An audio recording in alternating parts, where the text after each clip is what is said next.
دلتنگم و دیدار تو درمان من است، بیرنگ رخت زمان زندان من است. بر هیچ دلی مباد و بر هیچ تنی، آنچه از غم هجران تو بر جان من است.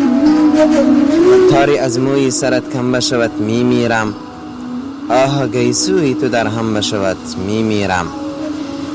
قلب من از تپش قلب تو جان می گیرد، آه قلب تو پر از خون شود می میرم.